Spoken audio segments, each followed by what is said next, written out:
Even Kevin Hassett 2 weeks ago said that the shutdown could end this week. That deadline came and passed. I was up on the Hill this week, wandering around and ran into a bunch of, Thune's aides, and they say, I think next week will be the week that it's done. They haven't provided any clear evidence or any sort of clear off-ramp of, something that they might be willing to offer to give the Democrats some way to save face.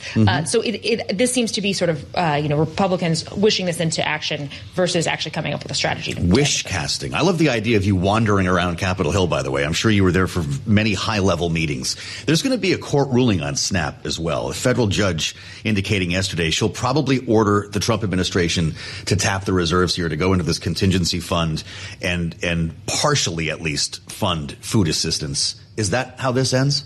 It could be. At least this specific matter? One issue here is that as you sort of put Band-Aids on a lot of issues, whether that be military pay or SNAP, that only really prolongs making it easier. The shutdown. Notably here that the contingency fund would only partially cover SNAP benefits, and it doesn't leave anything, in the pot for December. So this is really just a short-term fix if it is. But, the way, if different states or the federal government keeps coming up with ways to kind of patch some of the pain, that could, from a political perspective, that just makes it more difficult to solve this. Next Wednesday is 35 days, or that would be 36 days. We hit the record Wednesday, James? I think Tuesday at midnight. We will hit the record. So it'll be election night, both election results and the shutdown, longest shutdown ever. Wow. All right. But that's inevitable, right? This thing won't reopen before we set a record. It will be the longest of all time, no matter how this goes. We are getting ready. We are getting ready to send the redheads on the Bloomberg Terminal. You can write them in advance. Laura Davison helping us keep it together here on a Friday.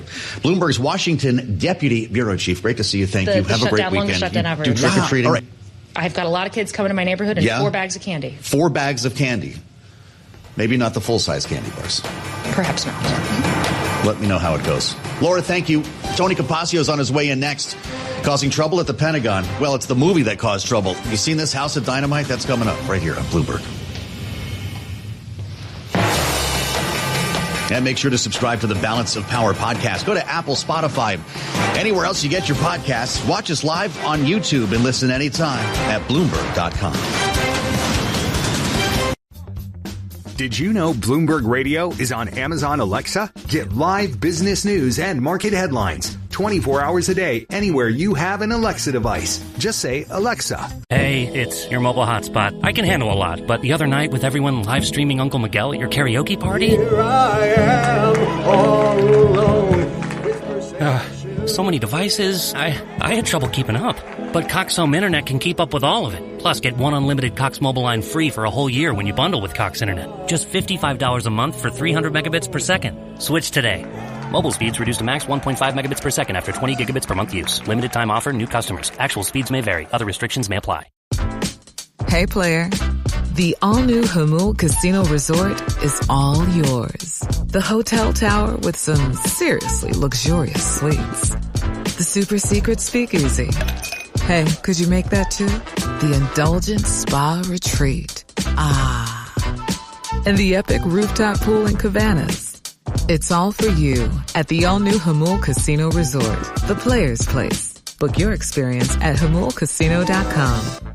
Every Nissan Frontier is battle-tested. Its frame is twisted. Its door slammed 13,920 times. And its bed drop-tested over and over. We do all that to the V6-powered Frontier, so you never have to hold back. Nissan, ranked #1 in new vehicle quality among mainstream brands by J.D. Power. For J.D. Power 2025 U.S. Initial Quality Study award information, visit jdpower.com/awards. Awards based on 2025 model year. Newer models may be shown. Every Nissan Frontier is battle-tested. Its frame is twisted.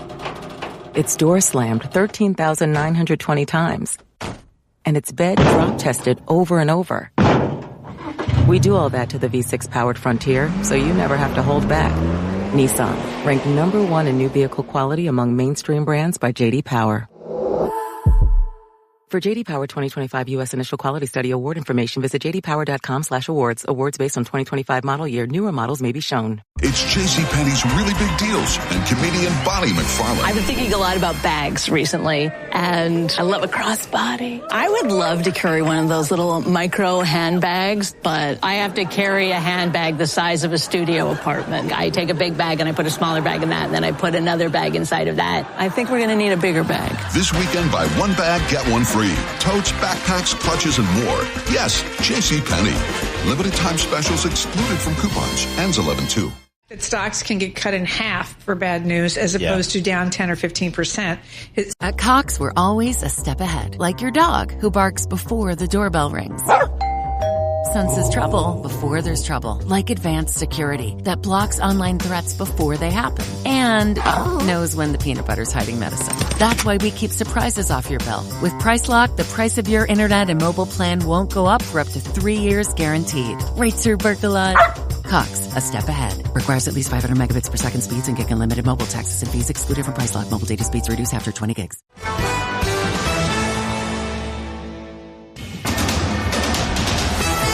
It's 12:31 on Wall Street. We do check markets all day long here at Bloomberg. We've got the Dow lower, the S&P, NASDAQ. They are both advancing. Stocks are getting a month-end lift. Final trading day of October, then on to November. So here's where we stand right now. S&P up by 8 now at 68.30. That is a gain of 0.1%. Dow Industrials down 64, down 0.1%. And NASDAQ higher by 118. That is a gain of just about 0.5%. The Russell 2000 index of small cap shares trading lower, down 0.1%, but our Mag 7 index, after earnings from both Apple and Amazon, our Mag 7 index up now by just about 1.1%. 10-year at 4.09% with a 2-year 3.60%. Gold now at $39.80 the ounce. Gold is down 1.1%. Silver down 1%. West Texas Intermediate crude flat on the day, $60.55 a barrel. Netflix is said to be actively exploring a bid for Warner Brothers Discovery's studio and streaming businesses. That according to Reuters, citing sources. Warner Brothers Discovery shares, they're up by 3.6%. Netflix up by 3.3%. Yesterday, by the way, Netflix did announce a 10-for-1 stock split. Recapping, S&P 500 index higher now by 0.1%. For on-demand news, 24 hours a day, subscribe to Bloomberg News Now wherever you get your podcasts. I'm Charlie Pellet, and that is a Bloomberg Business Flash.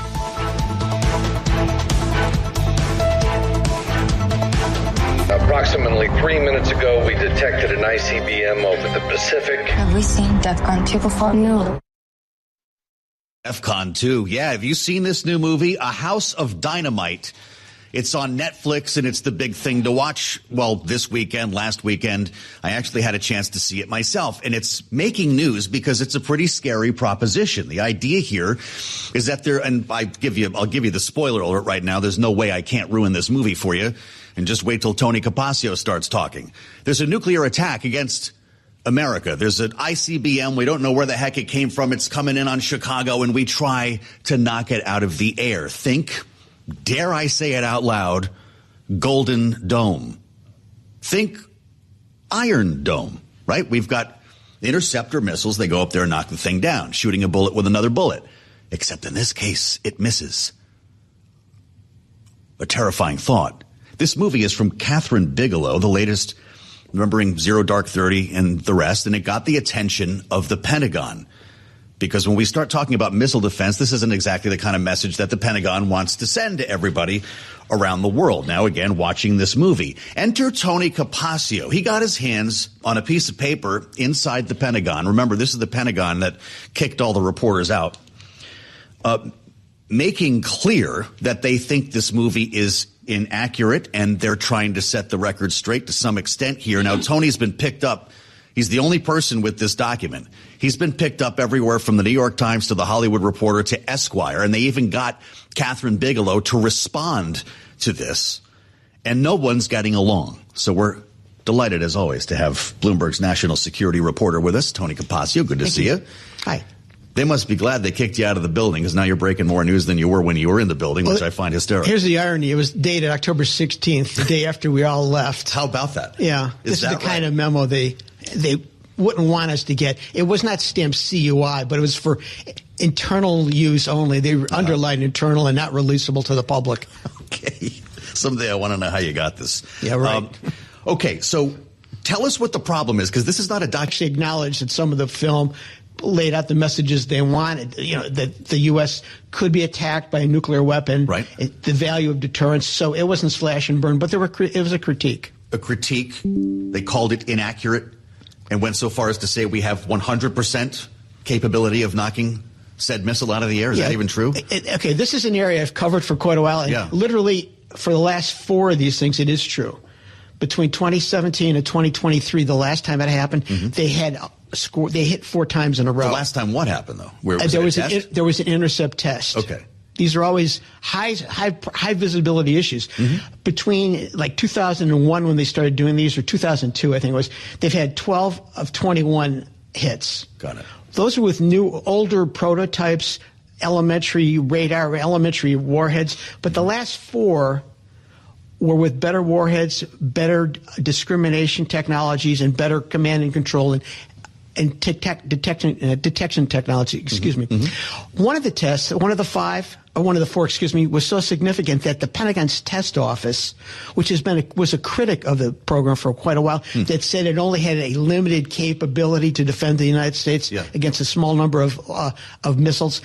One of those tests was convincing enough where they dropped the word limited and said it's demonstrating a capability one of the 5 to defend the United States was so significant that the Pentagon's test office fired from an adversary was a critic of the program for quite a while. People don't realize it only had a limited the memo in when I was cleaning out my desk at the Pentagon. A small number of missiles. State 2017. One of those tests was convincing enough where they it's a leading indicator. Limited. It's not perfect. One of the 5 to it's been the target of arms control critics over the years, and it's been embraced by the military-industrial complex that has an vested interest in missile defense. Wow, sure. So to measure it, it's had a 57% success rate if you look at all the tests. But literally for the last 4, the last one in 2023, 100%. It hit 4 times in a row, and it changed the test office's opinion from it has a limited capability to demonstrating it has a capability. Okay. So, well, listen, that we just learned a lot. Catherine Bigelow didn't love what she heard from the document that you uncovered, nor did Noah Oppenheim, who I guess was the writer of the film. Right. Says, quote, as we see it, it's not a debate between us as filmmakers and the Pentagon. It's between the Pentagon and the wider community of experts in the space, saying that their consultants agree our current missile defense system is highly imperfect. What do we make of this? Well, it's two reasonable people, reasonable sides making their arguments here. But you've got data saying this is 100%. Yeah, I mean, the Pentagon is their own worst enemy on missile defense and the system. It's gotten. They rarely do briefings on it. Over the years, they've had one briefing at budget time that lasted a half an hour, and it was the last briefing of the day. Congressional hearings, maybe one congressional hearing a year, and they just don't want it. They haven't talked about this very much to defend the system. So this movie comes out and raises legitimate questions that the public should ponder if they care about the subject. Yes, right. About whether things are effective. I mean, I got a couple questions out myself as someone who's pretty agnostic. One, would we only fire 2 ground-based interceptors at this missile if we've got 44 of them? Now we're really spoiling the movie. I don't even understand what that was all That's about. an unknown question that people may want to ask their congressmen, representatives about. Is that really, would that be the case? And then we'll watch the thing just come on down into Chicago with, you might want to try again. My kind of town. I'm from Chicago. Well, I don't know why they picked Chicago, by the way. That's a whole other thing. Yeah, they don't even have stockyards anymore. But the other point I want to make, too. We definitely would know where the missile came from. That, to me, was unexplained. Maybe it was explained in an apocryphal side comment that I missed. But if I'm a citizen, I'd want to know. You'd know where this thing was. We spend billions of dollars on all these space-based constellations of satellites, and we couldn't find where this thing's coming from. And then we launch a nuclear attack on Russia or China based on a missile coming from an unknown location. That, to me, strained credibility. All right. Talk to us about the Golden Dome. Does this mean with 100% accuracy that we don't need to spend all this money on a space-based system? Okay, the Golden Dome is like the way Russia was described by Churchill, an enigma wrapped in a cloud in terms of from World War II. Yeah. They haven't disclosed much about the program except that President Trump said it'll cost $175 billion. And it's out for bidding now, is it not?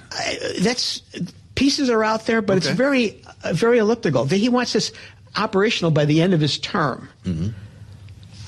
Not possible. Not possible. There's no details on it. But if I'm a citizen who doesn't follow much about missile defense, and I see this movie, which was a lot of it was terrific, by the way, I would say to myself, wow, if these ground-based systems don't work and President Trump wants to have a golden dome, an umbrella over the country to protect us, maybe that's not such a bad idea. Right, yeah. That's a point of debate. I'm not making the point, but it's a point of debate if I'm a reasonable citizen watching this film. Exactly, sure. So fascinating to watch all of this.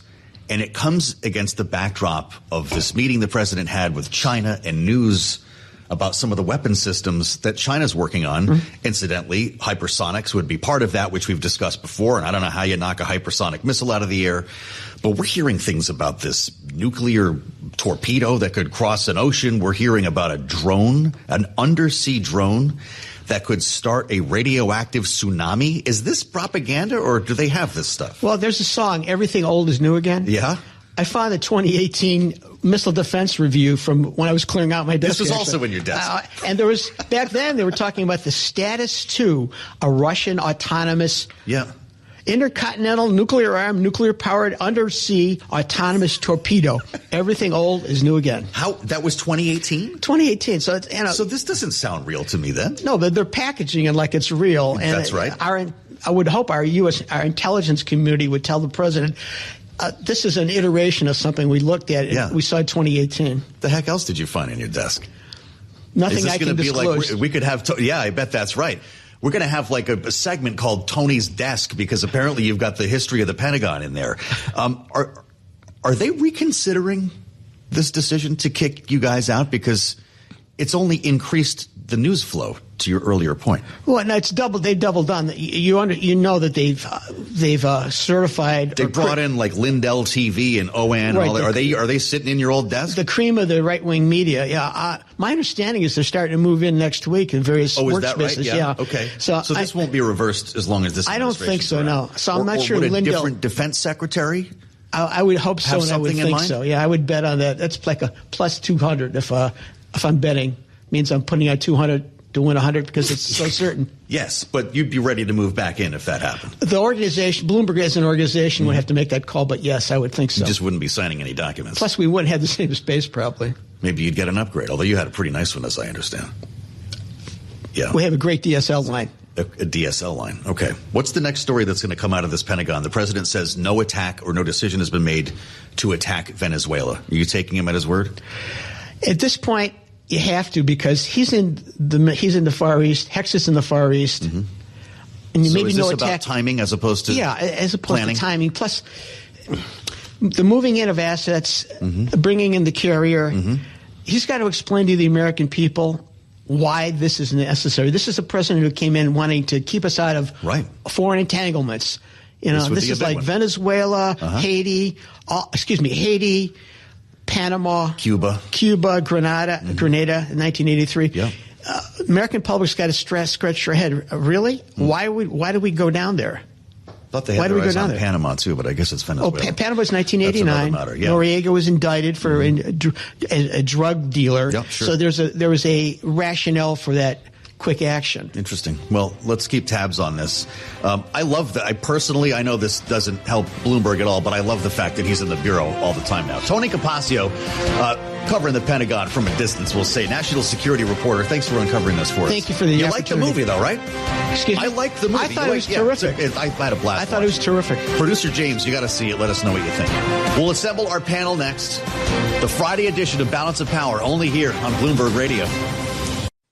CBS News brief. 5 arrests in Michigan in what the FBI director called a Halloween weekend terror attack plan. CBS's Anna Schechter. Sources said an FBI Joint Terrorism Task Force member had apparently uncovered 2 teenagers in an online ISIS chat room, and that no real plot materialized. Federal food assistance runs out tonight because of the federal government shutdown. Allie Stefanik is with a food bank in New Jersey that will try to ease the impact on people nearby. The funding definitely helps. You know, emotionally we're ready. Food-wise, we're going to have as much food as we can for households that we're trying to serve.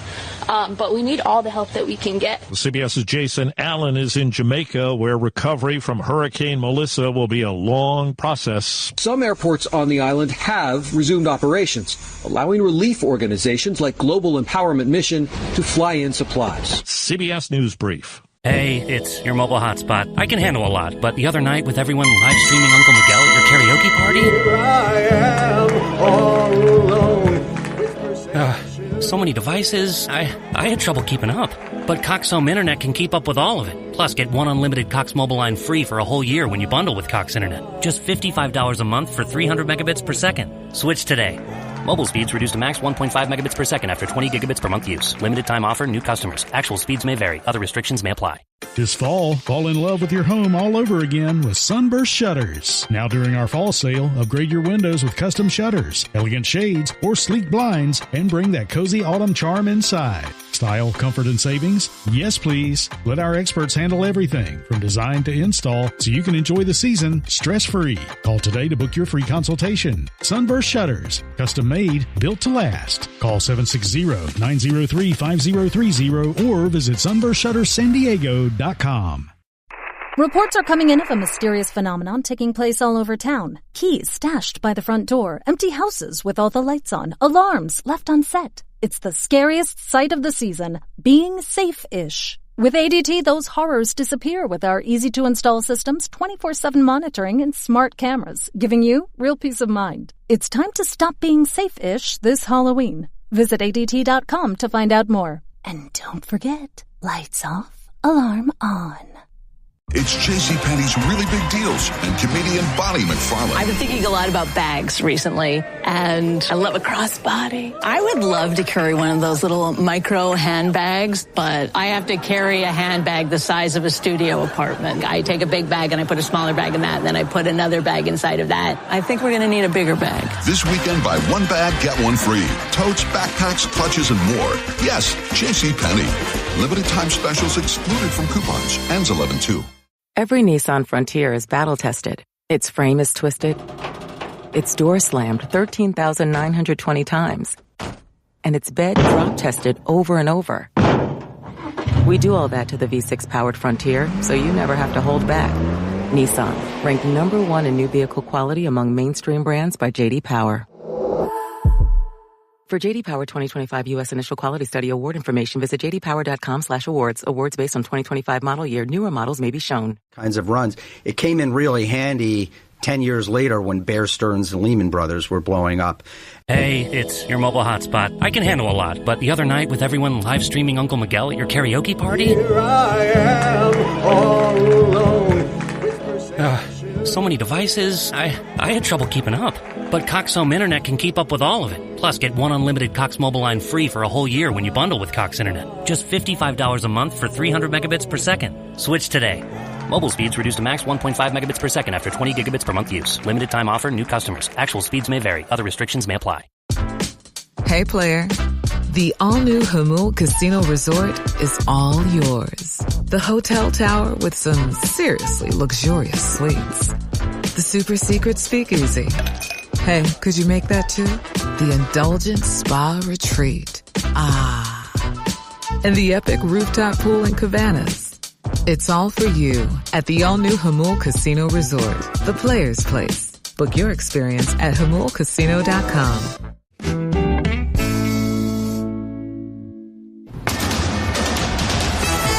It's 12:40 on Wall Street. We do check markets all day long here at Bloomberg. We've got just over 3 hours to go until we wrap up the trading month of October. Stocks are pushing higher, getting a month-end lift as AI fuels a historic run for the stock market. The S&P right now up 17, 68.40 where we stand.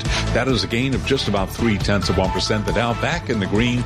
Also little change now, up 15, up under 0.1%. The Nasdaq Composite Index up 166, up 0.7. The Russell 2000 Index of small cap shares is advancing now by about 0.1%. The Bloomberg Mag 7 Index up 1.4% with a 10-year 4.09%. and the 2-year 3.60%. Gold now down $37 the ounce. Spot gold down 0.9%. Silver $48.57 the ounce. Silver's down 0.7%. And West Texas Intermediate crude oil up 0.2% now, $60.69 a barrel on WTI.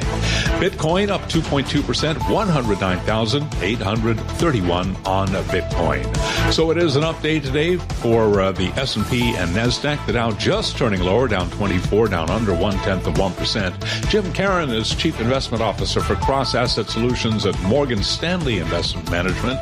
And on surveillance this morning, he said markets and consumers stand to benefit next year from tax cut provisions. That number in terms of what the consumer, what taxpayers are going to pay less is somewhere on the order of $160, $170 billion. So that's money that's going to be in the pocket of the consumer. As we know, consumption is 70% of GDP. That can keep consumption relatively robust, even though the labor market picture, which is weak right now, it's currently weak right now, might start to improve as we move into 2026. Morgan Stanley's Jim Caron. By the way, you can hear more of that conversation on our Surveillance podcast. ExxonMobil and Chevron outperformed Wall Street expectations after new oil field projects and acquisitions boosted crude output. Shares of ExxonMobil today, they are lower by 0.7%. Chevron after earnings up by 2.4%. Again, recapping, S&P 500 index up 11, up 0.2%. For on-demand news 24 hours a day, subscribe to Bloomberg News Now wherever you get your podcasts. Back we go to Washington. Once again, your host, here he is, Joe Matthew. All right, Charlie, good to see you. The voice of Wall Street and the New York subway. That's the man, Charlie Pellet. We'll be back at the top of the hour with the latest on the markets here as we follow the Friday trade after another wild week. Certainly when it comes to earnings, we've had a lot of cross currents here from NVIDIA GTC to the Mag 7. We've already got 5 of the 7 reported, as you've been hearing from Charlie. President Trump says it's time to go nuclear. I'm not talking about nuclear tests or Venezuela. In fact, he just told reporters at the back of the plane that we are not apparently about to strike Venezuela, as the Miami Herald reported. No was his answer when he was asked about it. We don't have a lot more than that. His plans could presumably still be in the works. No, he wants to go nuclear in the Senate, right? That's what we call the nuclear option, killing the filibuster. And it follows one of the longest posts I've ever seen on Truth Social. If you were with us earlier, I was asking out loud. Yes, there were a couple of posts. The first one is so long that it would take me the rest of the hour to read it. But to give you a taste, he says Democrats are crazed lunatics that have lost all sense of wisdom and reality. A sick form, he says, of the now legendary Trump derangement syndrome. And he followed it up with the post that you might see on your screen if you're with us on YouTube right now, all caps. Because of the fact that Democrats have gone stone cold crazy, he says the choice is clear. Initiate the nuclear option. Get rid of the filibuster and make America great again. He's not speaking John Thune's language, though. And I wonder how our panel feels about this. Let's assemble our panel. Rick Davis is back from overseas and glad to see the man on Halloween. If you're not on YouTube right now, you better get up there to see the dogs in their costumes. I mean, this is great. Republican strategist, partner, Stone Court Capital, Bloomberg Politics contributor, and Archie is with me in studio. Archie Siddiqui, former senior aide to House Speaker Pelosi, founder, CEO, Bellwether Government Affairs. Great to have you back, Archie, and this is going to be a great conversation. Rick, you spent enough years in the Senate here that you've heard about this perennial idea to nuke the filibuster probably more times than you can count. What's the president aiming for here, and is there a chance it could happen? Yeah, look, I mean, I think he is focused on the short term, right? He wants the power to be able to execute on his plan with a slim majority, short of the 60 votes you need to end a filibuster. And so it works for him today.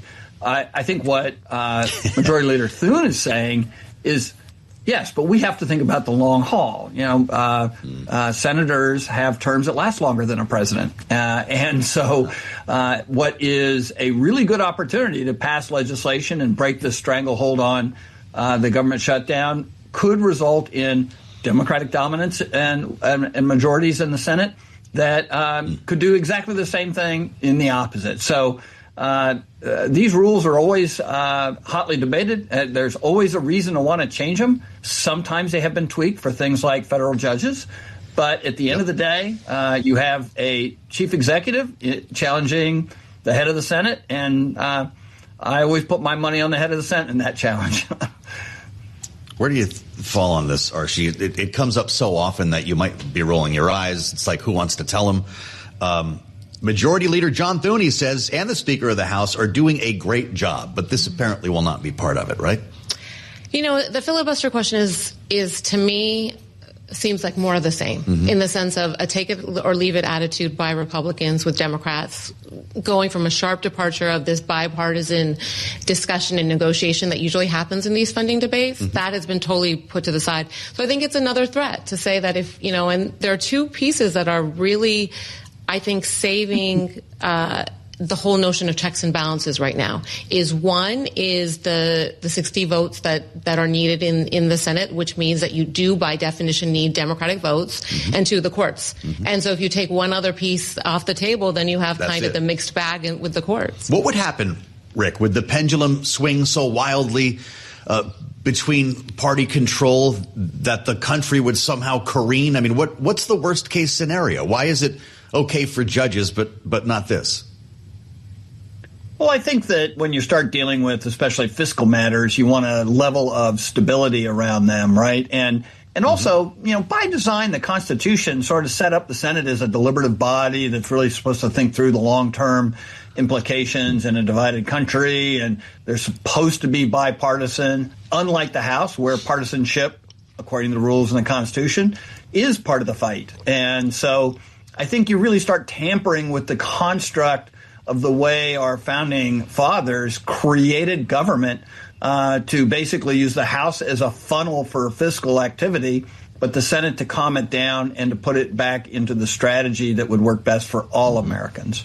And that is, I'm sure, what is behind Thune's thinking when it comes to starting to monkey with the protections for minority rights in the Senate procedures. Interesting. I'm struck by the polling that's out today on the shutdown. By the way, if you're still keeping track, it's day 31 here on October 31st. ABC News Washington Post poll delivers the news that Chuck Schumer was hoping for. Americans blame the president and Republicans on Capitol Hill over congressional Democrats, 45% to 33%. Archie, the break for independents, blaming the GOP by a 2-1 margin. I'm fascinated by this because Republican talking points have been incredibly consistent, right? Just look at the numbers. We voted 13 times to reopen the government. Democrats voted no every time, yet they're being blamed for the shutdown.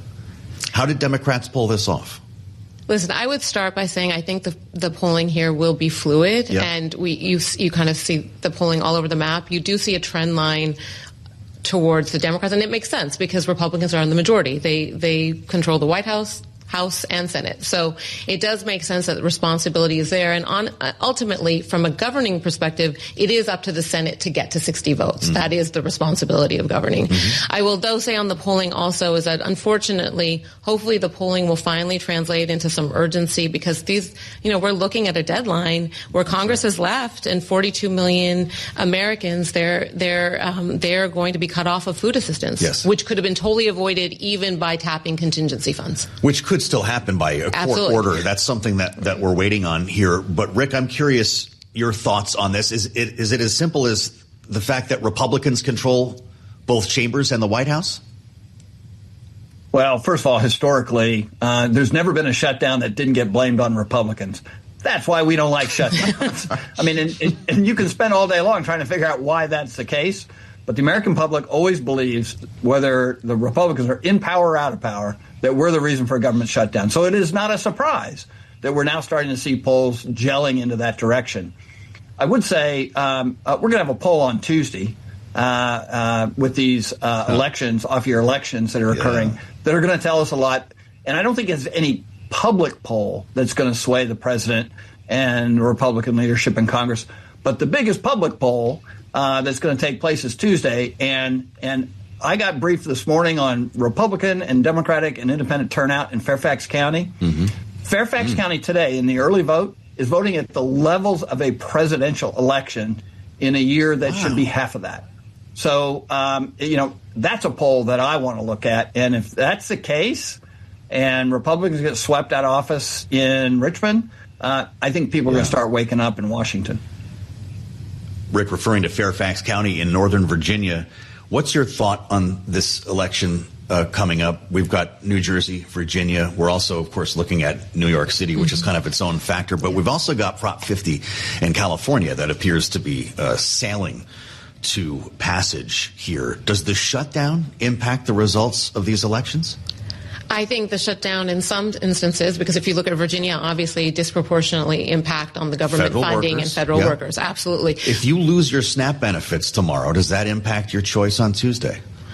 It does somewhat, but I think actually I would flip it. I would say on the federal side, this is going to have an impact on the shutdown negotiations because it's going to be a snapshot in time in terms of because right now our biggest challenge here is both sides, when you talk to Republicans and Democrats, they both feel very confident about their positions. I think there has been some, I guess, this week there was a little bit of softening in terms of actually having conversations, and that's because the Senate has been in session, which is critical because that's the only time you can have conversations when people are in town together. Right. So going back to your piece, I would just say on the federal side, Tuesday's elections are going to be disproportionately important because they are going to send a message in terms of what is the pulse of the American public in three very different areas. You look at New York City, which is a very different political ecosystem, and then Virginia and New Jersey, which are also very purple in many regards. With what you're referring to here, Rick, and we're seeing, by the way, early voting in New York is blowing the doors off as well, which could cut both ways here for Mr. Mamdani. But if we're seeing this level of interest in, forget an off-year election. We've only got a couple of states in play here, and we have turnout on this level. If this does go to the Democrats, specifically in New Jersey, it looks like Virginia probably will. Do we see a White House meeting Wednesday or Thursday? Well, you'll see people like Tony Fabrizio, the president's pollster, writing memos that will probably be titled, "End the shutdown immediately." And then here are the results of the election. So, I think you're going to see a lot of folks meeting in corners in the West Wing trying to figure out what to talk to the president about. Because right now, this is seemingly devoid of any kind of politics, as Archie was saying, is like nobody seems to think it's hurting them until Tuesday. Interesting. You've got apparently a massive marketing blitz. When I say you, I mean Democrats. When it comes to Affordable Care Act premiums, when it comes to SNAP, ad campaigns, town halls, canvassing events, Democrats seem to think they have the moment here and the tiger by the tail. I think it's actually concern and true concern because all of these decisions are really under a short-term lens rather than a long-term lens. Let's say even let's say next week, to Rick's point, let's say on Wednesday, Thursday, Friday, something then snaps back and we're back in business in terms of an actual discussion and an actual negotiation. It's still then there's a lag time. The timing matters on these food assistance benefits. And then again, the last thing I would say is this is just not about recipients. It's about the farmers the grocery stores, the truckers who kind of take all of these goods and services. It's a whole ripple effect that is going to have an impact on the economy as well. That's an actual economic impact, which a shutdown doesn't always have. We're going to keep this conversation rolling in our second hour. Archie and Rick will stay with us here. We've got a great panel for you today on the Friday edition of Balance of Power. Archie Siddiqui, Rick Davis, with much more to follow here. We're going to start getting into geopolitics as we welcome our global television audience at the top of the hour here. President Trump says no when asked about imminent strikes against Venezuela. We'll spend some time with retired General Wesley Clark, and we'll have the latest from our bureau here in Washington as well as we balance both ends of Pennsylvania Avenue. The president's in the air right now on his way to Florida. We'll let you know what he told reporters about Venezuela straight ahead. At Cox, we're always a step ahead, like your dog who barks before the doorbell rings. Senses trouble before there's trouble, like advanced security that blocks online threats before they happen, and knows when the peanut butter's hiding medicine. That's why we keep surprises off your bill. With Price Lock, the price of your internet and mobile plan won't go up for up to 3 years guaranteed. Right, Sir Berkelot? Cox, a step ahead. Requires at least 500 megabits per second speeds and gig unlimited mobile. Taxes and fees excluded from Price Lock. Mobile data speeds reduced after 20 gigs. In Native Hawaiian and Pacific Islander communities, BYU teams collect data and make Alzheimer's diagnostic tools accessible. Imagine what our people can do for your organization. Brigham Young University, for the benefit of the world. Reports are coming in of a mysterious phenomenon taking place all over town. Keys stashed by the front door, empty houses with all the lights on, alarms left unset. It's the scariest sight of the season, being safe-ish. With ADT, those horrors disappear with our easy-to-install systems, 24/7 monitoring, and smart cameras, giving you real peace of mind. It's time to stop being safe-ish this Halloween. Visit ADT.com to find out more. And don't forget, lights off, alarm on. You're invited to come in and kickstart your holiday shopping at Macy's on Saturday the 1st. Join us for a day full of styling how-tos, festive fashion events, free giveaways, and so much more. Even better, it's all happening during our Friends and Family sale, so you can take 30% off top designers that rarely go on sale, plus 15% off beauty, too. Don't miss the fun this Saturday at Macy's. More at Macys.com/events. Savings off regular and already reduced prices. Exclusions apply. TuneIn's How To. A brief look at all the special functions and things you might not know we have. Looking for your favorite local radio stations? Look no further. TuneIn has got you covered. Not only can you stream all the best music, news, sports from all around the world, but you can also listen to all your local radio stations. Just head to the radio page on TuneIn to listen, and you can explore our interactive map to find all the local stations you know and love. Are you ready to dive in? Start listening today. Call something classic, you've got to mean it. And that's why when we say TuneIn's exclusive classic hip-hop station is the real deal, we mean it. From golden age gems from OGs like Tupac and Biggie to chart-topping bangers from the biggest artists of all time like Jay-Z and DMX. There's a little something for every hip-hop fan on this station. Ready to find your flow? It's your boy, just Jay-Z. search Classic Hip-Hop or tell your device to play Classic Hip-Hop on TuneIn to listen. Page on YouTube and click on the live feed to join us today. The best way to listen to Bloomberg Radio. At Cox, we're always a step ahead, like your dog who barks before the doorbell rings. Senses trouble before there's trouble, like advanced security that blocks online threats before they happen, and knows when the peanut butter's hiding medicine. That's why we keep surprises off your bill. With Price Lock, the price of your internet and mobile plan won't go up for up to 3 years guaranteed. Right, Sir Berkelot? Cox, a step ahead. Requires at least 500 megabits per second speeds and gig unlimited mobile. Taxes and fees excluded from Price Lock. Mobile data speeds reduced after 20 gigs. You won't see the engineer that slams the Nissan Rogue's door 13,920 times. Or the corrosive chamber that simulates 15 years of life in 5 months. Or the Rogue heat baked for over 300 combined hours. What you will see is a vehicle that can take punch after punch and keep rolling. Nissan, #1 in new vehicle quality among mainstream brands by J.D. Power. We put it through the worst so you get its best. For J.D. Power 2025 U.S. Initial Quality Study Award information, visit jdpower.com/awards. Awards based on 2025 model year. Newer models may be shown. VA.gov/reach. Brought to you by the United States Department of Veterans Affairs and the Ad Council. Broadcasting 24 hours a day at Bloomberg.com and the Bloomberg Business app. This is Bloomberg Radio.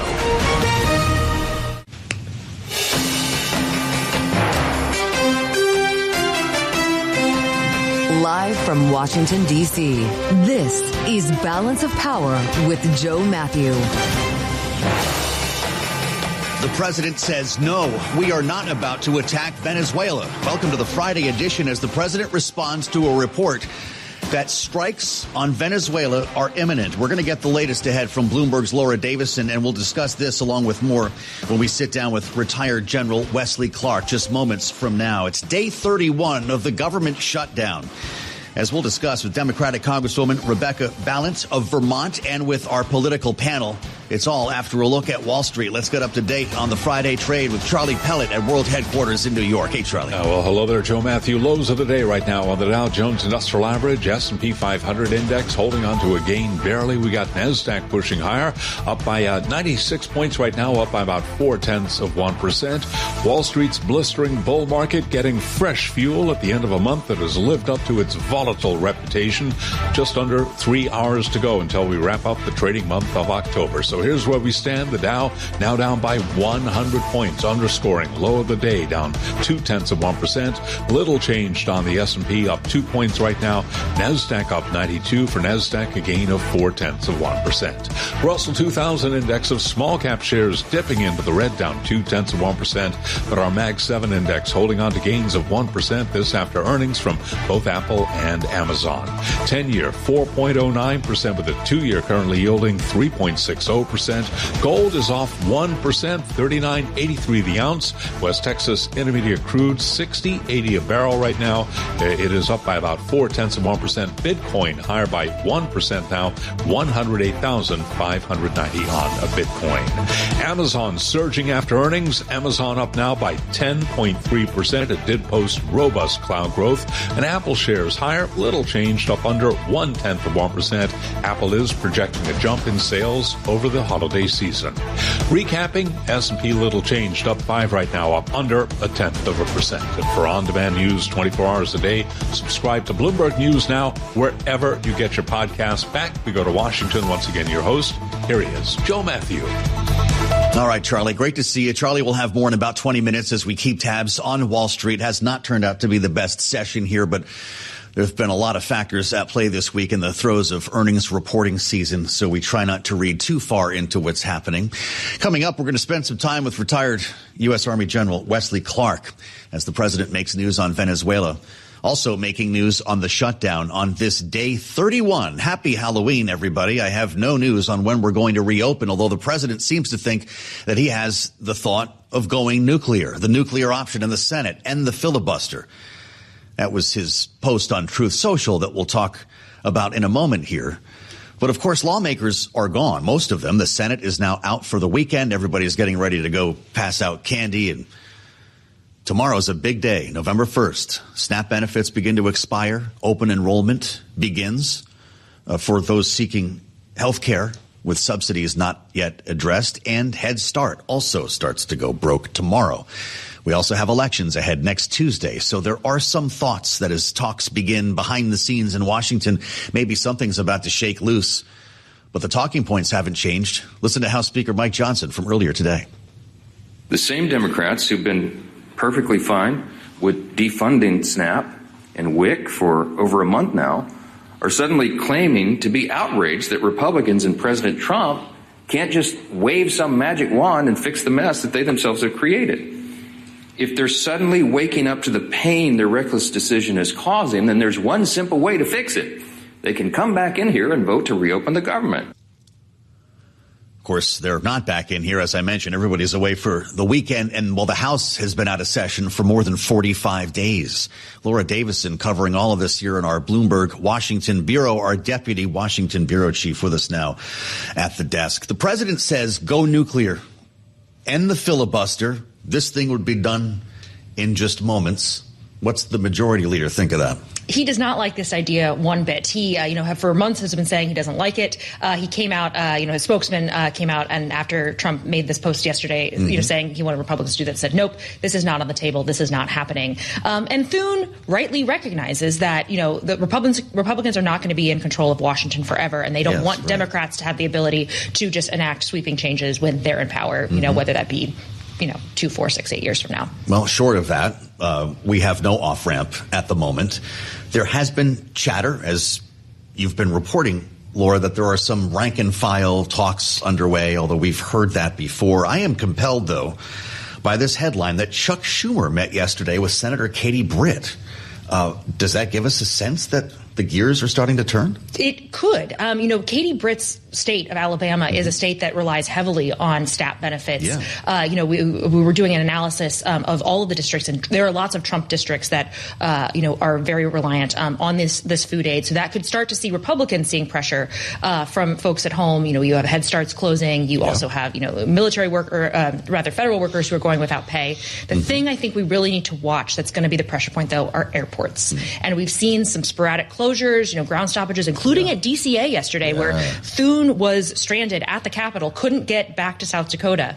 But they've sort of all been temporary. We haven't seen system-wide outages that will really be the thing that could tip this into negotiating mode. Do we hear any chatter about a walkout? I mean, obviously, the air traffic controllers are not being paid, and they're all working overtime just by the nature of their jobs. When does the union say it's sick out day? That's, what our team here is very closely trying to figure out. They have not indicated that. Even, last shutdown back in 2018, 2019, we had a day where you had Miami, Philadelphia, LaGuardia, and Newark that were basically all had ground stoppages and just totally messed up all air travel across the eastern seaboard. And that, later that night is when the shutdown ended. And that wasn't even a coordinated thing. That was just enough people saying on day 35 of the shutdown, it doesn't make sense for me to go into work. I've got other priorities. I need to be driving for DoorDash or Uber or whatever to pay the bills. What a thought. Day 35, by the way, is Tuesday, so we'd set a new record next Wednesday for the all-time.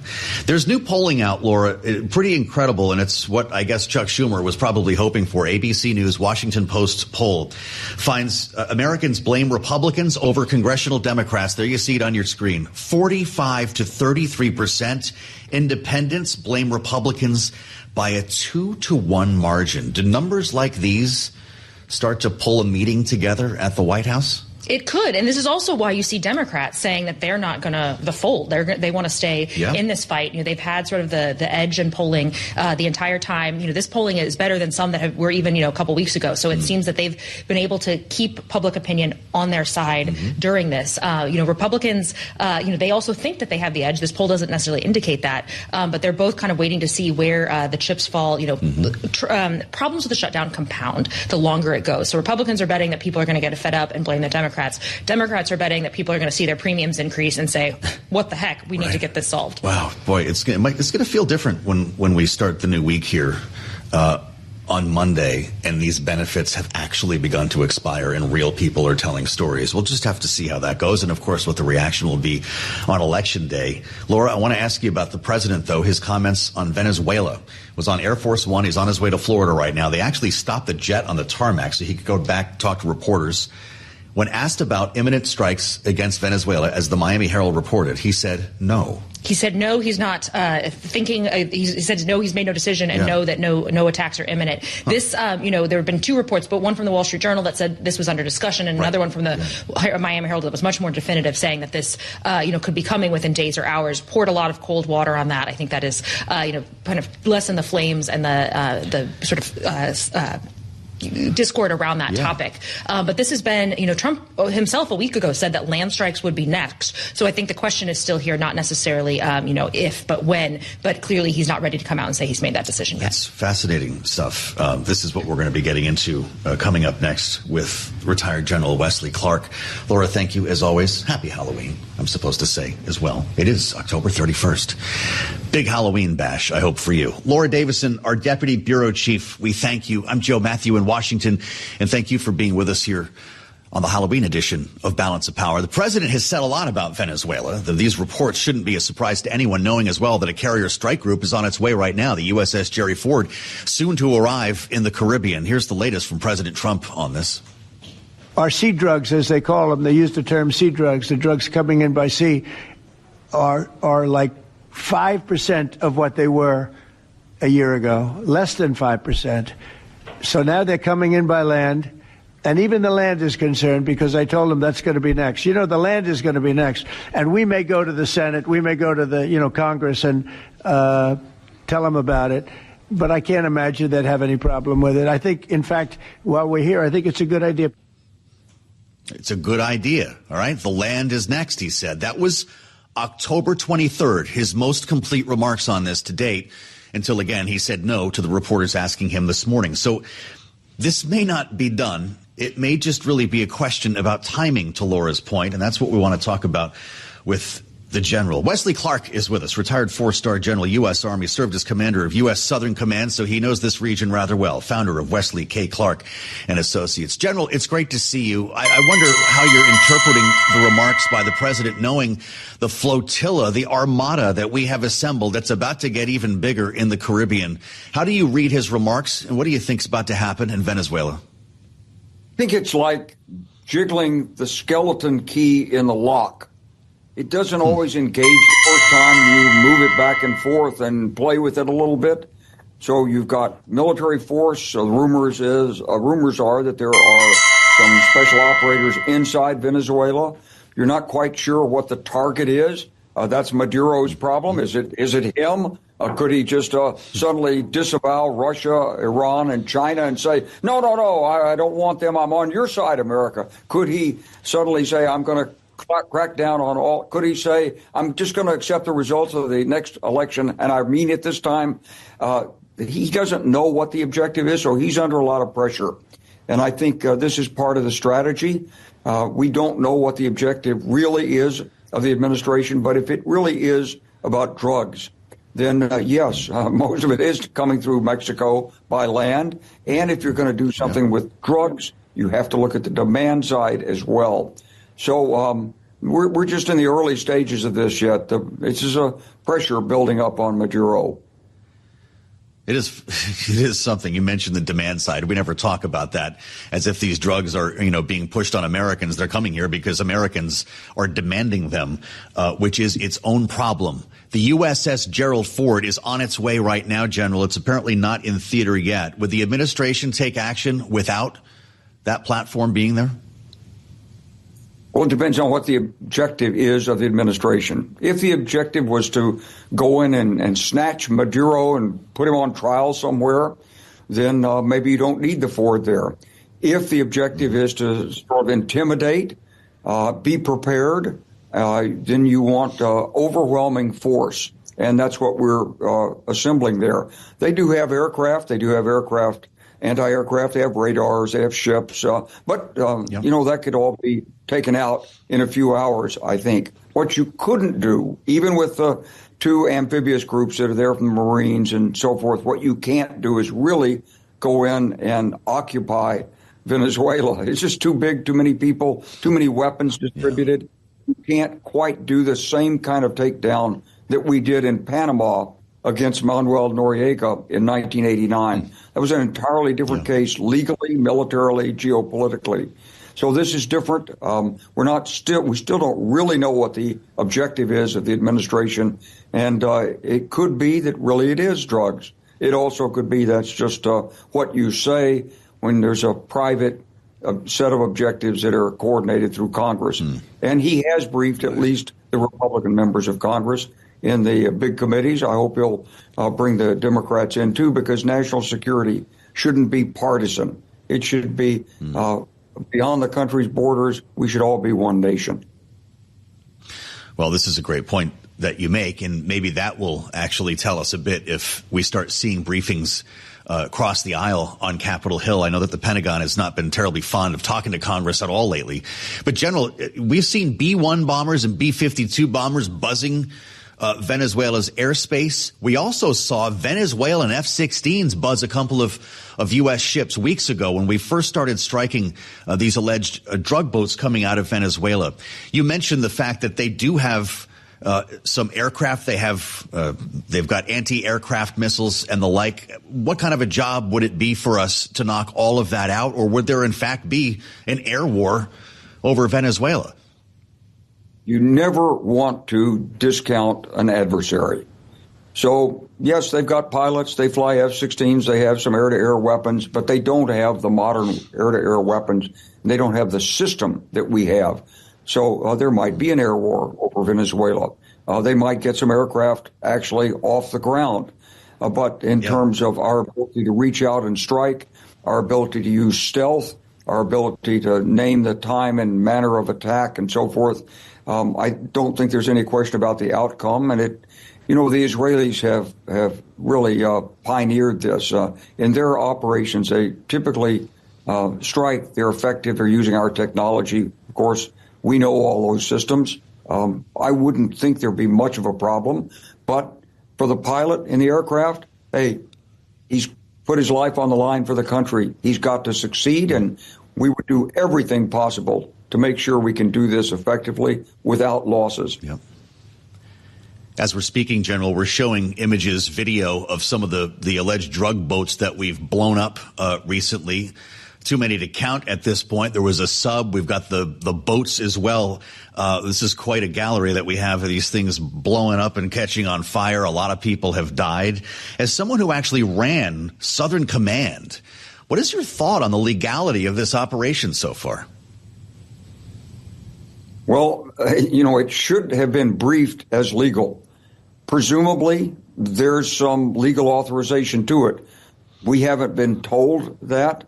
The evidence that has been presented to Congress, at least as it's been explained publicly, doesn't fully justify that we know for sure that these are drug boats. And if they are, then it would be a violation really of maritime norms to attack them. We would normally seize and secure them, use them to collect information, and then run it back to the source.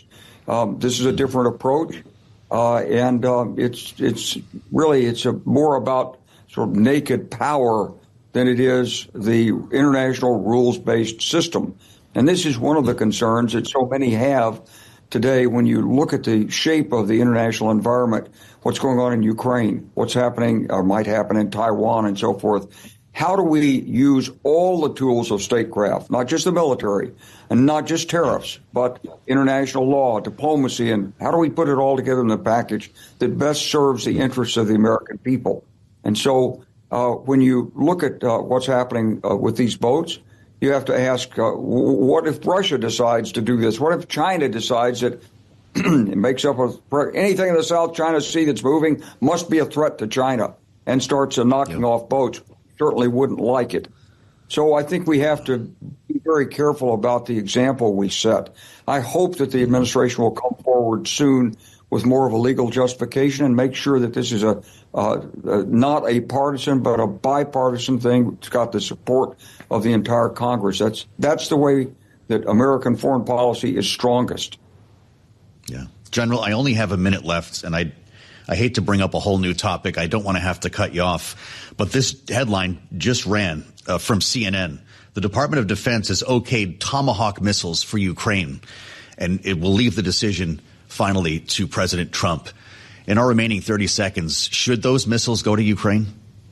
Absolutely right. Yep, puts more pressure on Putin, brings us closer to an end of the war. Yes, absolutely. Great decision.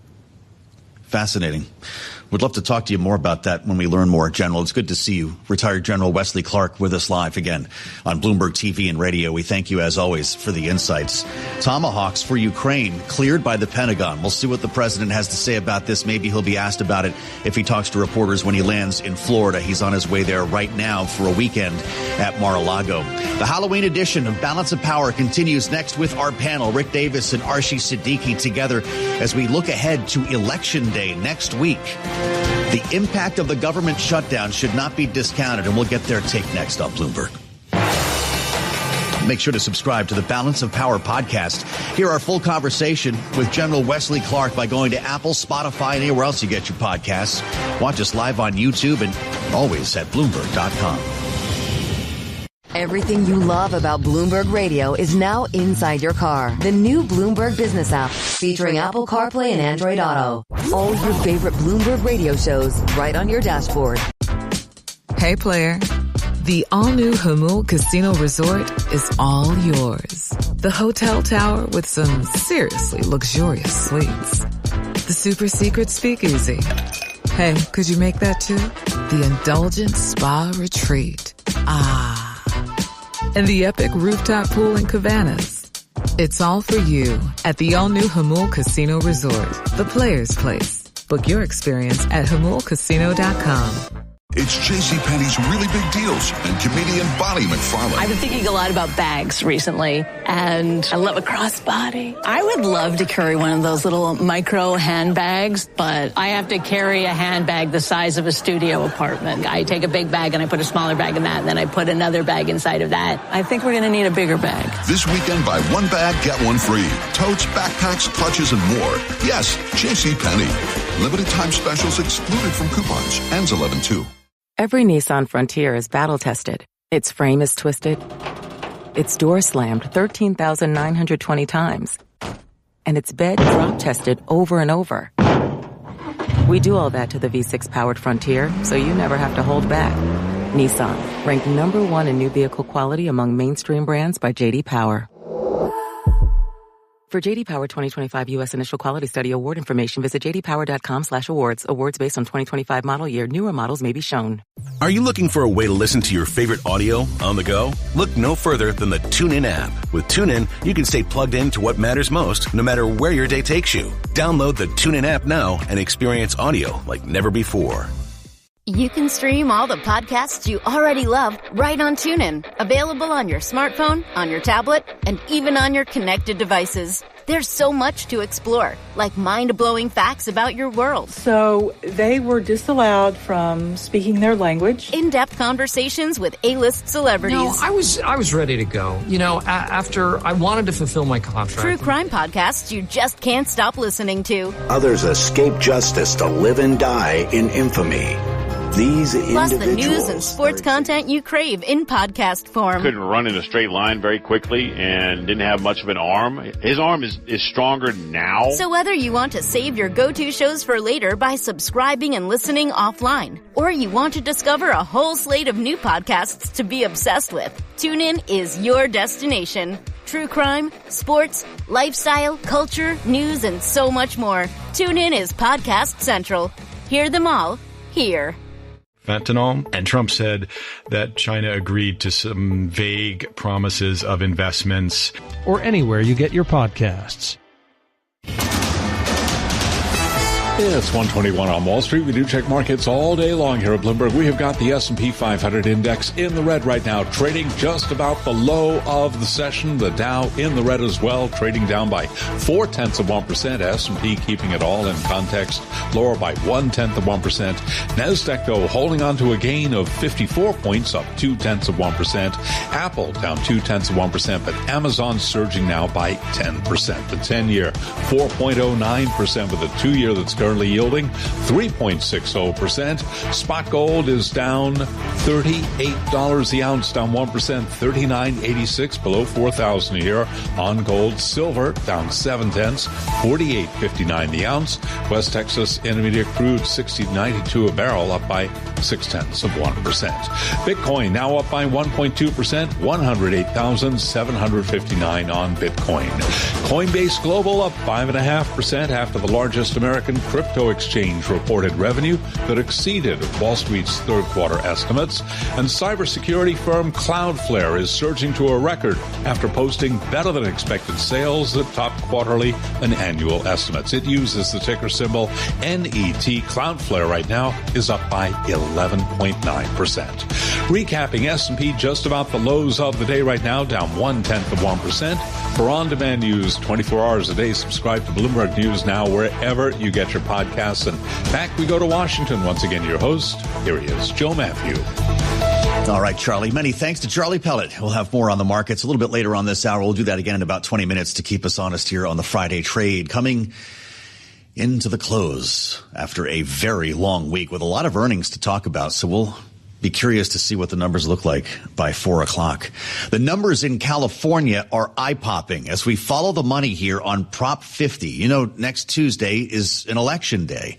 And we've talked a lot on this program about the gubernatorial races, certainly in Virginia and New Jersey. We've talked a lot about the New York City mayoral race, and we're going to get into all three of these. But also, what's taking place in California is extremely important. Prop 50, this is redistricting, right? We talked about it a lot when this first emerged, and it has started a cascade now of other states rewriting their congressional maps following what is expected to take place in California. Gavin Newsom put this up for a vote. That was the way they decided to handle it. And Prop 50 looks like it's going to pass quite easily. Over the past 11 weeks, Bloomberg News reporting Newsom and his allies brought in more than $120 million for Prop 50, about 3 times the total raised by the proposal's opponents. Yes, George Soros' name is on there, along with others, including Reed Hastings.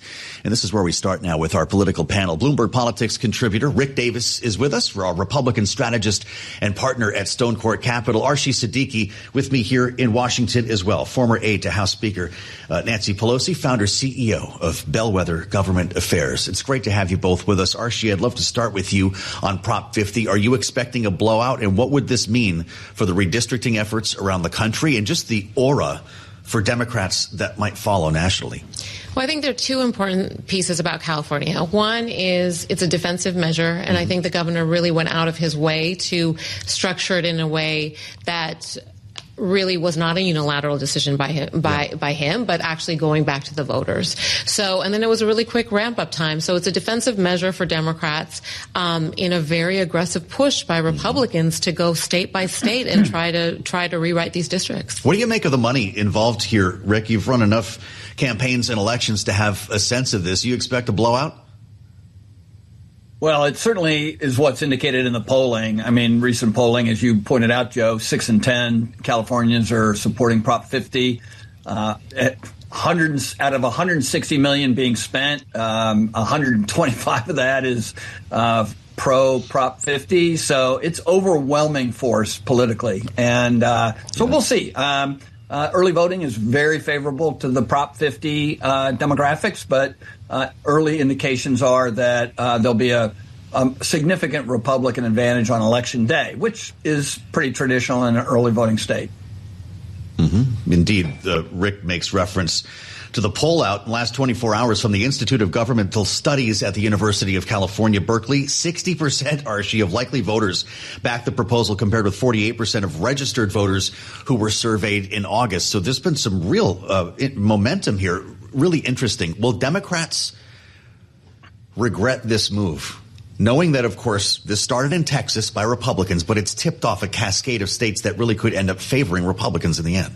No, I actually, not at all. I think if anything, it is a defensive move that really Democrats were backed into a corner. No choice on this. Yeah, there's no choice. And honestly, that's just unilateral disarmament where, it's not a fair fight going into the midterms. So I think even now with this California move, that still doesn't get Democrats where they need to be. Sure. Because you saw this in Indiana. In Indiana, the Republicans are very skittish, and it's just been this barrage of pressure by Washington, Republicans in Washington and the administration on getting that piece done. Really interesting. As we gather here on day 31 of the government shutdown, there are implications, according to some at least, that will play out here in these elections. Again, we've got governor's races in Virginia, New Jersey. We've got New York might kind of be its own thing with the Mamdani factor.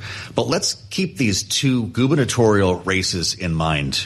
Rick Davis, people start losing SNAP benefits tomorrow. Open enrollment's going to be in everybody's face when it comes to Obamacare. We've got Head Start on ice all of a sudden because of the shutdown. People are going to be talking about ground stops, most likely at airports. How does that play in favor potentially of Democrats or Republicans in these 2 races? Look, I mean, the polls that we've been talking about around the government shutdown penalize Republicans, especially with independent voters who tend to be the deciding vote in a lot of races. And certainly will be in this very close New Jersey governor's race that is within the margin of error, and turnout will be a major contributing factor to the outcome of this race. In other words, who shows up in the early voting and on Election Day? Is it going to be Democrats who are motivated because of the anger they have toward the government shutdown? Is it Republicans who are supportive of the Donald Trump agenda? And so I think that's the one to watch of all of these. The outcomes are pretty much assured, except for New Jersey. And if Democrats win, Republicans are going to say, "Wow, if without a government shutdown, could we have taken that race?" And I think that's not an academic issue. That could be serious considerations for how to handle then the midterm elections. Yeah. If the polls, like today's from ABC News, Washington Post, show Americans blame Republicans, does that favor Democrats on Tuesday? I think the government shutdown nexus in New Jersey is interesting because if you look at it is a margin of error race, as Rick pointed out. Right. But also, importantly, there's been a lot of campaigning in communities of color. Mm-hmm. And some of these benefits are really disproportionately cuts are impacting communities of color. So I think from that perspective, there's a nexus. But I do think turnout is going to be critical in New Jersey, and it is a very tight race. And as you know, for the past 60 years, voters in New Jersey, they alternate between a Democrat or a Republican in the governor's office. Right. So how worried are you about New Jersey as a Democrat? I think what's very exciting is Mikey Sherrill is just the whole package. Mm-hmm. She's smart. She's driven. She has a national security background. Mm-hmm. She's a moderate, pragmatist, a problem solver. Mm-hmm. So I think that's a lot of room for hope there. Well, it's being looked at as a bellwether. Rick Davis, how important will the results in New Jersey specifically be for these two parties? Yeah, look, I think that if Republicans can win this, and we, as Archie pointed out, we haven't been that successful in most recent statewide election history.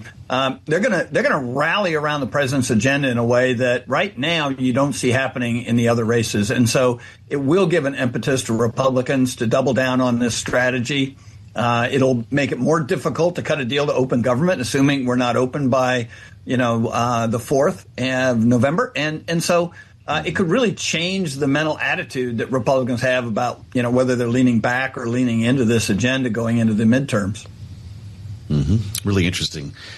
We haven't talked enough about Virginia, probably because a lot of folks see this as a foregone conclusion. By the way, we should note that Virginia's General Assembly advanced a proposed constitutional amendment today that could bring redistricting to the Old Dominion.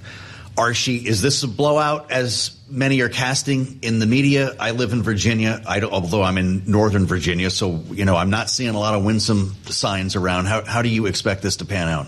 I think no one should take Virginia for granted. Yeah. And we've seen that. And you look at Youngkin's win last time, and we've seen some indications that Trump is really focused on Virginia because of redistricting. Right. So he's engaging. And so in that, as we know, he can be a very powerful advocate on the campaign trail. Mm-hmm. So in this final stage, I think Democrats aren't taking anything for granted, and they cannot afford to. Now, the great thing is Abigail Spanberger is a fighter. Mm-hmm. The Congresswoman knows how to really run a really aggressive and strong campaign, and she's really focused on issues of affordability and delivering for Virginia families. Well, as my fellow Virginian Rick Davis would tell you, we can't get through a single commercial break without seeing ads in this campaign. It's just been dominating the airwaves and dominating the conversation.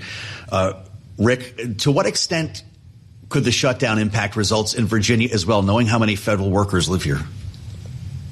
Yeah, we've been looking at turnout in Fairfax County, a competitive county that has been trending more blue than red in the last few cycles. And the turnout as of today is on the same par level as a presidential election. And remember, this isn't even a midterm. This is an off-year election, which means turnout usually is off. And so the fact that you've got that level of activity at the ballot box before Election Day usually indicates that, you've got a change election coming, which would, of course, advantage the Democrats in this case. But I got to believe that you have that kind of a strong move in Fairfax County. It is a direct corresponding factor to the shutdown. And, of course, we see all that news, and we have hundreds of thousands of people who've been affected. And so you got to believe that's translating into some political activity. Really interesting. This is going to be a fascinating night, actually. I'm really looking forward to it in our coverage here on Bloomberg. We'll have special coverage for you on Tuesday, live from World Headquarters in New York.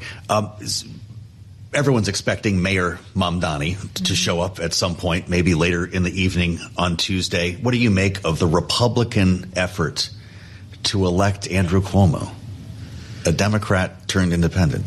Yeah, I think the fear factor, there's certainly a excitement factor on the Democratic side for Mamdani. Mm-hmm. I think on the Republican side, there's a fear factor, and there has been a fear factor, and then also an attempt. It's interesting. We were talking about Spamberger, Mikey Sherrill. Yeah. Nobody talks about them as our standard bearers and great examples of Democrats. People are also looking at Mamdani to really kind of characterize him as a radical, whereas we have these other two potential governors who are really middle of the road pragmatists. Fascinating. Rick, we've only got about 30 seconds. Does Wall Street vote Cuomo?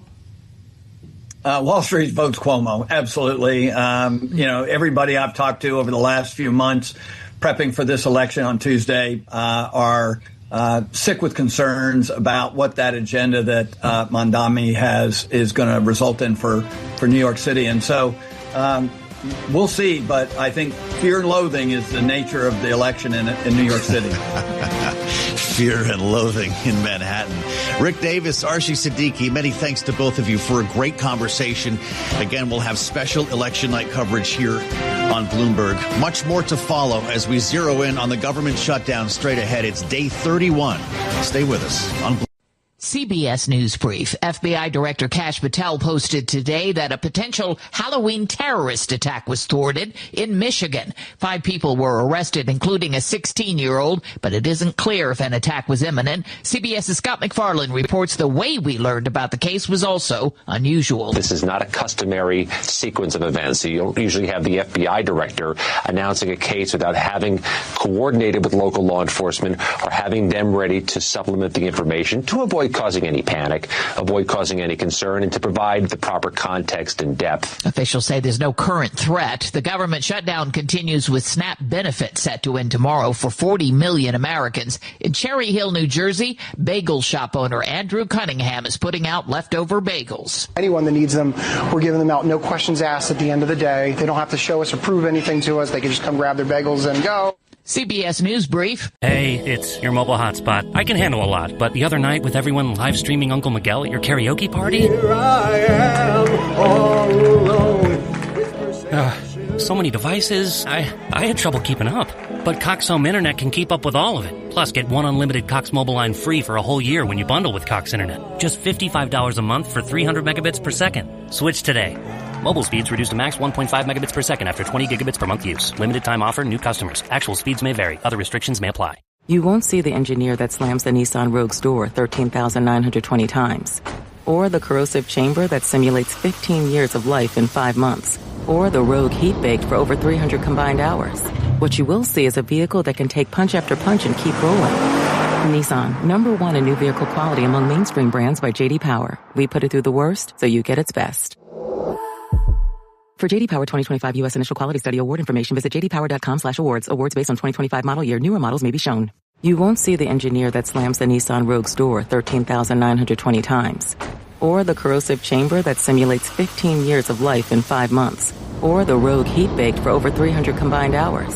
What you will see is a vehicle that can take punch after punch and keep rolling. Nissan, #1 in new vehicle quality among mainstream brands by J.D. Power. We put it through the worst so you get its best.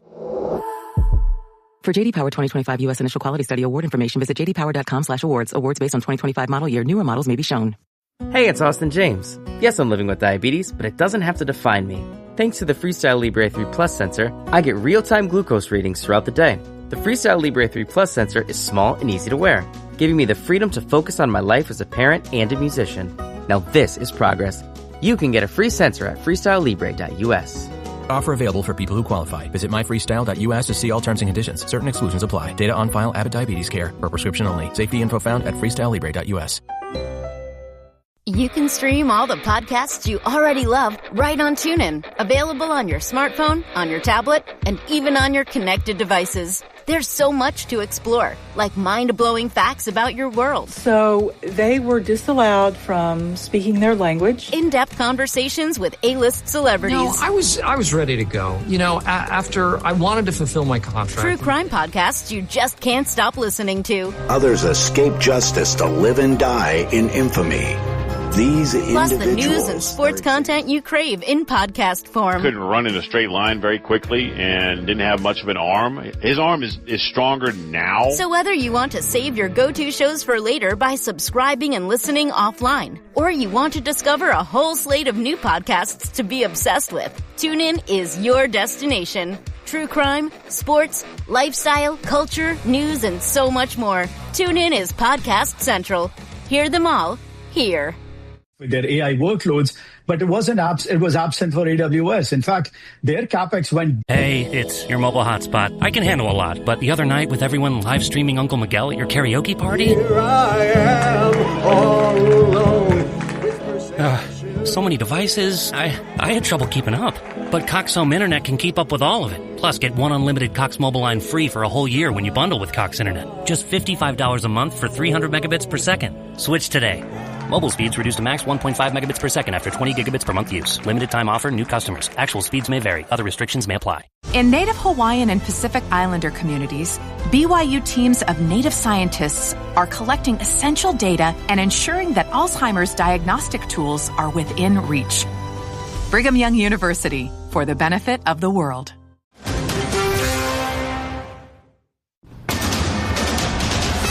It's 1:40 on Wall Street. We do check markets all day long here at Bloomberg. We have got the Dow, the S&P. They are both lower right now. S&P close to session lows. Little change. We've got NASDAQ up 76, up by about 0.3%. But Wall Street's blistering run fading at the end of a month that has lived up to its volatile reputation. Just over 2 hours to go until we wrap up trading for the month of October, and then it is on to November. S&P down 1.5. Little change, as I mentioned. We've got the Dow down 154 now, down 0.3%. NASDAQ higher by 0.3%. The Russell 2000 index of small cap shares down 0.3%. And the Mag 7 index, the Bloomberg Mag 7 index, down 0.9% right now. Apple is slumping 0.3% after earnings, while Amazon is surging 10.4%. The 10-year yield 4.09%, with a 2-year currently yielding 3.60%.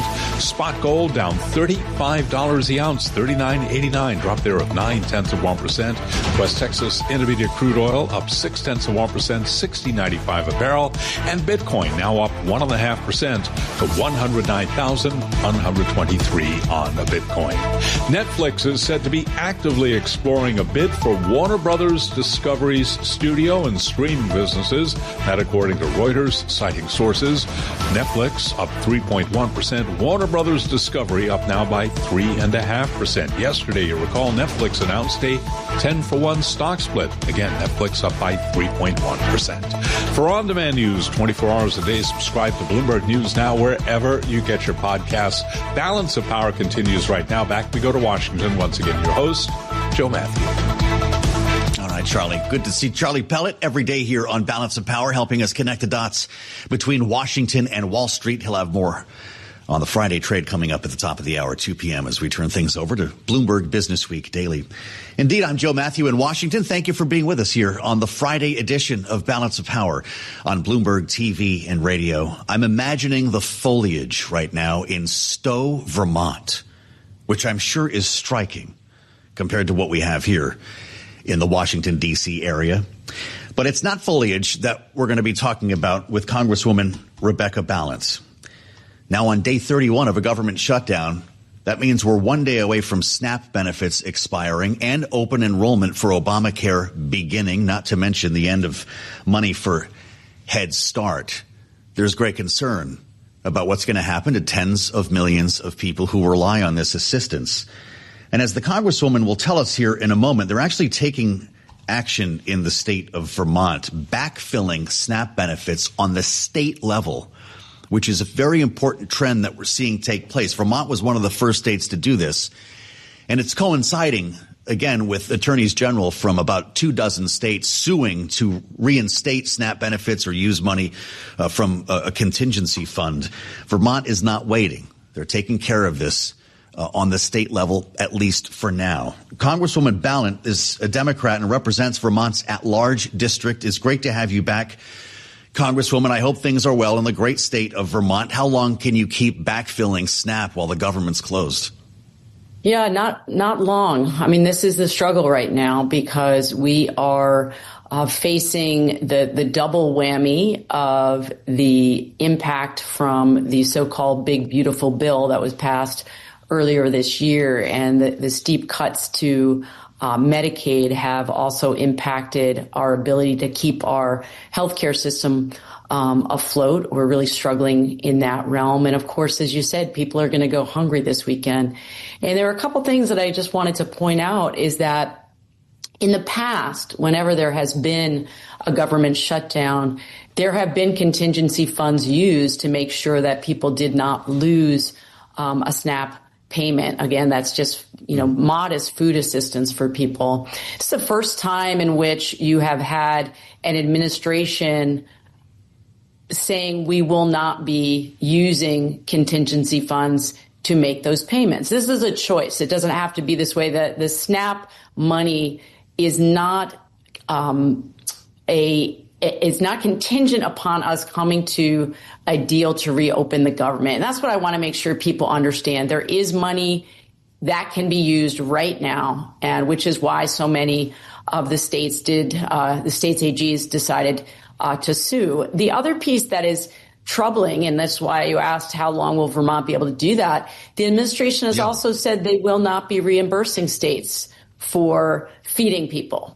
And it is deeply disturbing to me that even as recently as the end of September, the Trump administration had, by its own admission, had put notices on their web pages related to USDA saying that the funds were there and available and would be used. And now that's all been scrubbed and replaced with highly partisan information. It doesn't have to be this way. It doesn't. For a little perspective on Vermont, roughly 1 in 10 people rely on federal food assistance in your state. And based on the reporting that I saw, that's about 38,000 people who low-income households in Vermont, 38,000 households to be clear, not people continuing to receive support here from SNAP. You guys call it 3 Squares Vermont, the program, and so you've got this covered for 15 days. You know what Republicans would say? You know what the president would say if he was sitting here, if Mike Johnson, the Speaker of the House of Representatives, would say then Democrats should vote to reopen the government and this wouldn't be a problem. How do you respond? I know they would say that. And what's misleading there are 2 things that are misleading about that. One, the money is already there. All the president has to do is instruct the contingency funds to be released, and people would not be going hungry this weekend. So that's the first thing.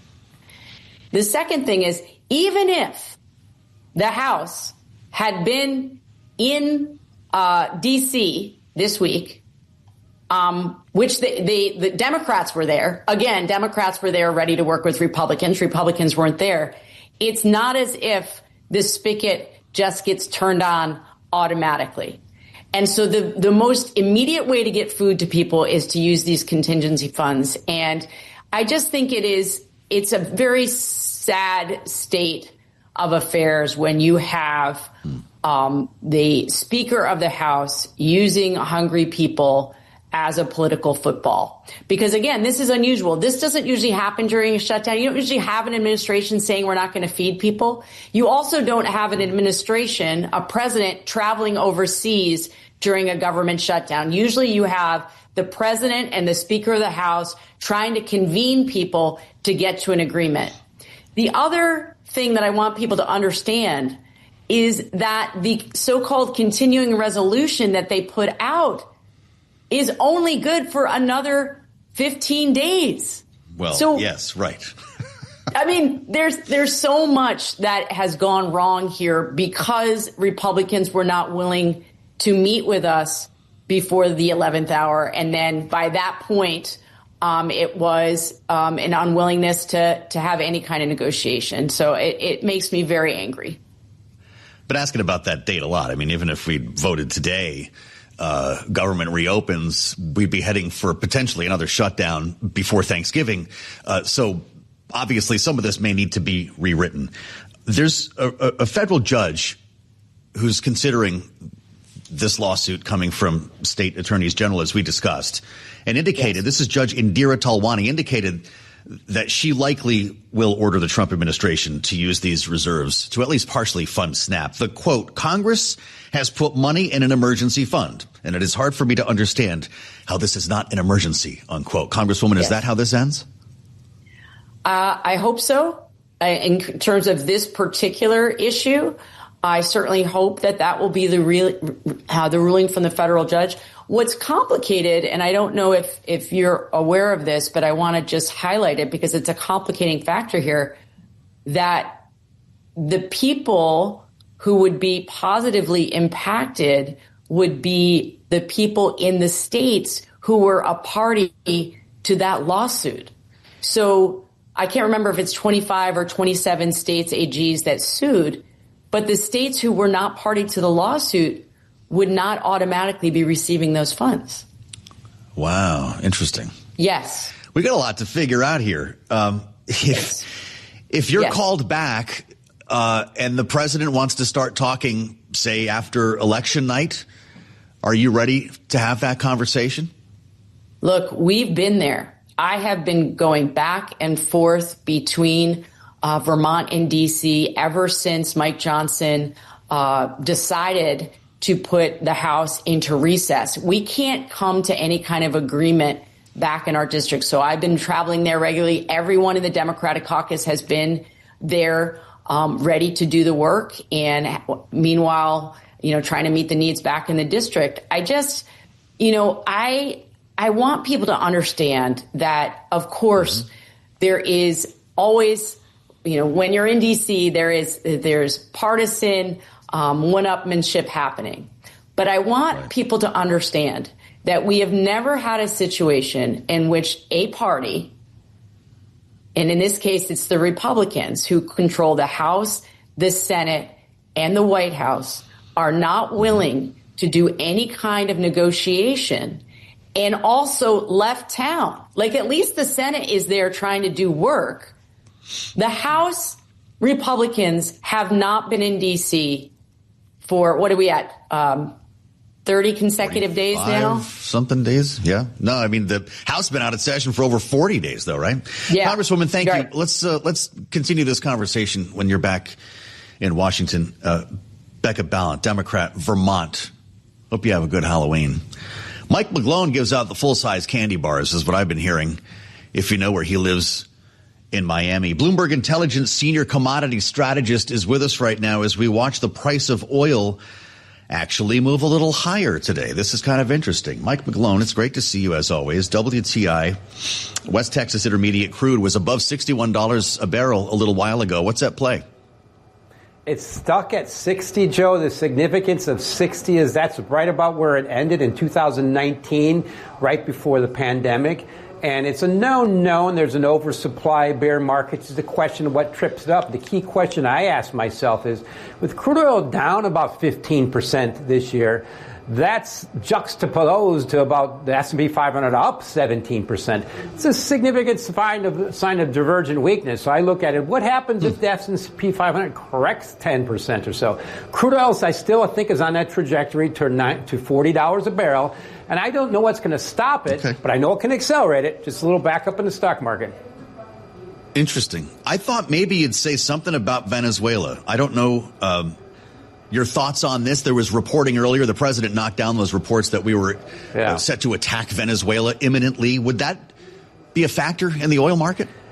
In the short term, Venezuela is known to have some of the largest oil deposits on the planet, and they're just not properly being utilized. They only export about 500,000 barrels a day. To put that in context, total crude and liquid fuel exports from the U.S., that's an oxymoron compared to the past, from the U.S., are running around 4 million barrels a day. So they don't have a lot to do. So in the short term, it might matter. But if that happens and there's some kind of regime change in Venezuela, that brings on supply. So it's not a big deal in terms of the market. But the key thing that's happening, Joe, is that shift from the focus on supply is shifted to the Americas from Middle East. That's what's happening on a global basis. That's what's changed in the world. Every single time in the past that crude oil's dropped near 40, which has been 3 times in the last 20 years, the U.S. was a net exporter. Now we're net importer. Now we're an exporter. Fascinating. It's been how many times in the last 20 years? Did you say 4 times? 3 times? So 2008 was the first, 2016, and then 2020 when it went negative. Right around 2020, we were kind of even, but now our exports exceed our imports in total crude oil and liquid fuels. The 2 majors were out today. We got quarterly results from Exxon and Chevron. They're squeezing a lot out of a barrel, it seems here. What did you make of their results?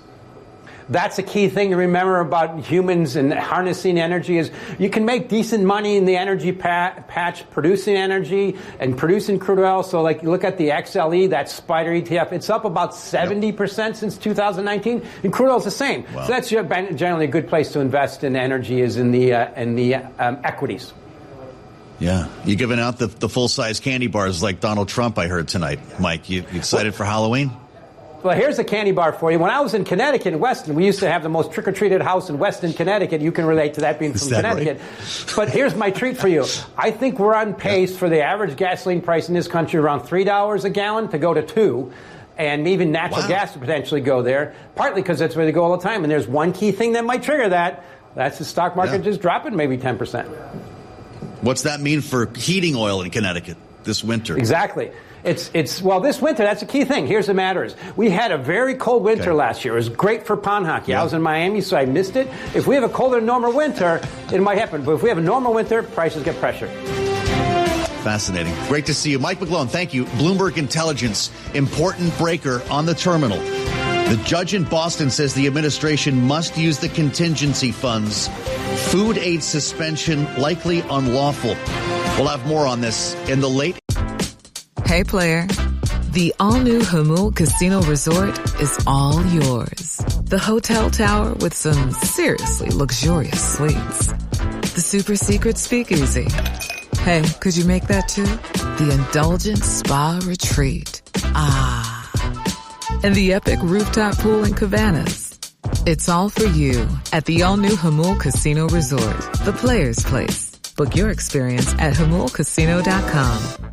You won't see the engineer that slams the Nissan Rogue's door 13,920 times. Or the corrosive chamber that simulates 15 years of life in 5 months. Or the Rogue heat-baked for over 300 combined hours. What you will see is a vehicle that can take punch after punch and keep rolling. Nissan, #1 in new vehicle quality among mainstream brands by J.D. Power. We put it through the worst, so you get its best. For J.D. Power 2025 U.S. Initial Quality Study award information, visit jdpower.com/awards. Awards based on 2025 model year. Newer models may be shown. You won't see the engineer that slams the Nissan Rogue's door 13,920 times. Or the corrosive chamber that simulates 15 years of life in 5 months. Or the Rogue heat-baked for over 300 combined hours. What you will see is a vehicle that can take punch after punch and keep rolling. Nissan, #1 in new vehicle quality among mainstream brands by J.D. Power. We put it through the worst, so you get its best. For J.D. Power 2025 U.S. Initial Quality Study award information, visit jdpower.com/awards. Awards based on 2025 model year. Newer models may be shown. TuneIn's How To. A brief look at all the special functions and things you might not know we have. TuneIn has got your favorite podcast, from sports to special interests. Did you know that you can listen to all your favorites offline? It's simple. Just head to any podcast page, tap the 3 little dots next to the episode title, and hit download. Whether it's true crime, lifestyle, health, and science, or anything else, stream your favorite podcasts and listen to them anytime, anywhere. The music you love is all right here on TuneIn, bringing you good vibes and the hottest hits. But are you ready to amp things up even more? Just upgrade to TuneIn Premium for all of our exclusive music channels, completely commercial-free. So you get more of today's hits, more country roads, thank God I get to wake and everything else. Hear it all here, commercial-free on TuneIn. Podcast. You certainly ask interesting questions.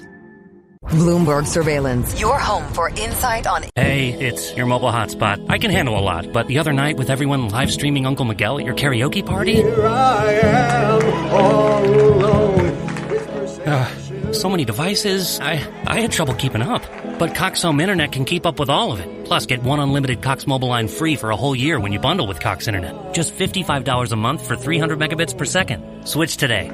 Mobile speeds reduced to max 1.5 megabits per second after 20 gigabits per month use. Limited time offer, new customers. Actual speeds may vary. Other restrictions may apply. You won't see the engineer that slams the Nissan Rogue's door 13,920 times, or the corrosive chamber that simulates 15 years of life in 5 months, or the Rogue heat baked for over 300 combined hours. What you will see is a vehicle that can take punch after punch and keep rolling. Nissan, #1 in new vehicle quality among mainstream brands by J.D. Power. We put it through the worst so you get its best. For J.D. Power 2025 U.S. Initial Quality Study award information, visit jdpower.com/awards. Awards based on 2025 model year. Newer models may be shown. That's sounditouttogether.org. Brought to you by the Ad Council and Pivotal. Broadcasting 24 hours a day at Bloomberg.com and the Bloomberg Business app. This is Bloomberg Radio.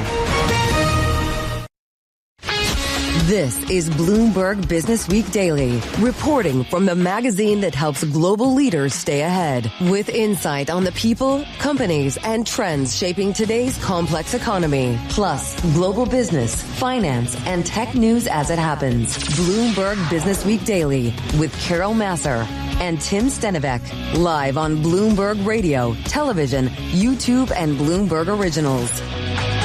And a very good afternoon, everyone. Welcome to Bloomberg Business Week Daily. Carol Masser, Tim Stenivek, live here on Bloomberg Radio, Bloomberg TV, well, across the platforms. I just said that because I was looking at some headlines. Mike McKee, what did we just get? The federal judge in Boston has ruled that the administration has to use the contingency funds, the emergency funds, to fund SNAP. They can't just let it die, which sets up a very interesting situation because the administration's argument was it wasn't legal. So if the judge says that it's legal, then we have to see if the administration appeals it, because the only reason they would appeal it would be to make people starve. So you're listening to Michael McKee, international economics policy correspondent for Bloomberg Television and Radio. People know his dulcet tones. They do, but 42 million Americans could see their food assistance cut off within days. Are they safe now because of what this judge said? If the administration does what the judge says they're to do, they're safe for some time. It will take them a few days. There will be an interregnum of a few days because it takes a while for the money to get into the accounts at the states. But then I guess the emergency fund has $5 billion in it. It takes $8 billion to get through a month. So they get through 3/4 of the month, maybe, and hopefully the government is open by then. Yeah, as we tick, keep building on this government shutdown. Mike's going to be with us. We're going to talk more about kind of the Fed speak that we've seen in a week where it's been busy, but we did get a Fed decision just on Wednesday. Mike's going to be back in just a moment. Folks, in the meantime, we have seen quite a rally in the month of October. We are seeing some of the big Mag 7, well, mostly a name like Amazon really moving still ahead on this Friday, but we are going to wrap up the month of October here. Yeah, right now, as the month stands, 2.2%. I'm going to round that up, Carol. For the S&P 500 advancing this month. The NASDAQ, though, up 4.6% this month. We do have just about 2 hours to go, but who's counting until the end of the trading month? But things are looking good if you're long these stocks. Yeah, I mean, look at the S&P 500, folks. It has soared almost 40% since that meltdown back in April when the president started to talk about tariffs, high tariffs for many of its trading partners. It is now on pace for its longest streak of monthly gains since 2021. All right, this hour, what we decided on our planning call this morning is we wanted to kind of look at the week that was, with news still coming at us on this Friday as we continue to monitor President Trump, who is on his way or landing in Florida as we speak. But as we think about the week that was today, we've got a question. Is the U.S. headed for some kind of ramped up military conflict with Venezuela? That is definitely on our minds. Yeah, we saw that affect the oil trade earlier in the day today. Also, the big themes of the week, of course, big tech earnings, Amazon surging. There's more speculation around Netflix's interest in Warner Brothers. We're going to talk about that and more with Needham's Laura Martin. And then we're going to talk a bit more about the government shutdown and then tariffs, critical minerals. There was so much coming at us, certainly when it comes to U.S. politics and U.S. interaction with the world at large. But first up, let's get a check on the trade on this Friday. Let's turn things over to Charlie Pellet. All right, thank you very much. Happy Friday. Happy Halloween to the two of you. We got the Dow lower, the S&P, NASDAQ, both advancing right now. NASDAQ 100 index up 0.4%. The stock rally waning after a $17 trillion historic run.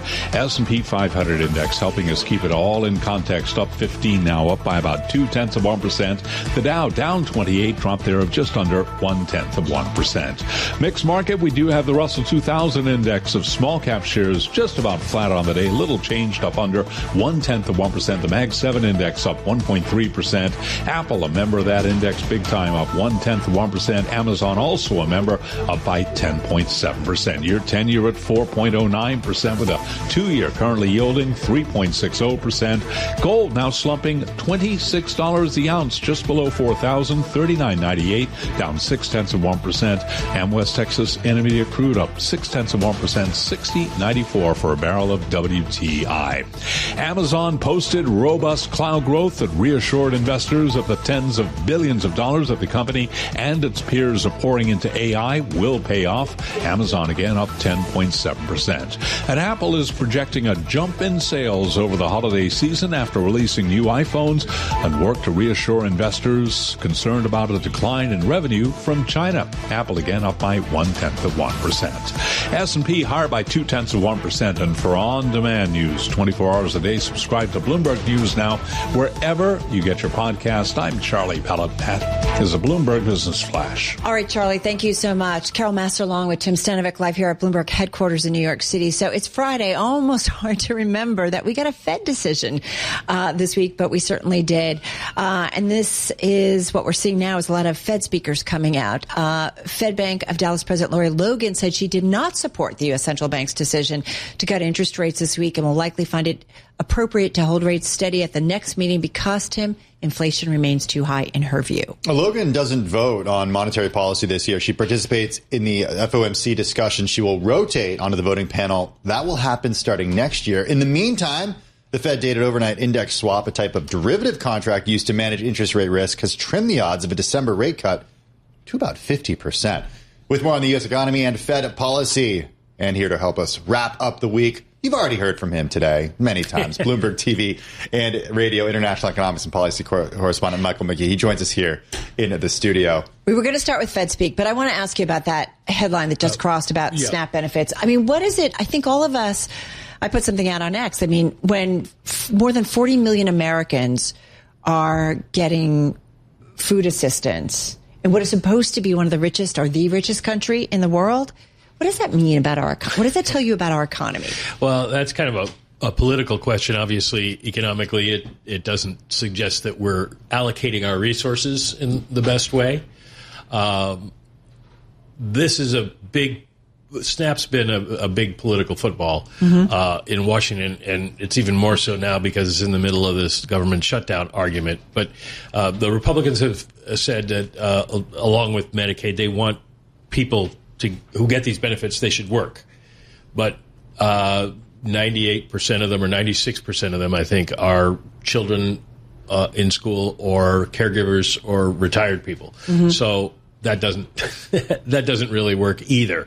So it's kind of it comes down to what kind of country do you want to have, and how do you believe that you get there? Because there's certainly an argument that Republicans make that people should make their own way, or that this should be handled privately by charities and things like that. Well, that's what I wanted to talk about, Mike, is who picks up the slack in a situation like this. I have family all over the country, and we have, like many families out there, group texts where we're talking about everything. And my mom and my sister brought up something interesting, and it's the idea that on Halloween, people are thinking about making available foodstuffs, like shelf-stable things that they can give away to people who might experience hardship if they are losing SNAP benefits. They're talking about schools in different parts of the country, and these are local issues, but it's also a national issue.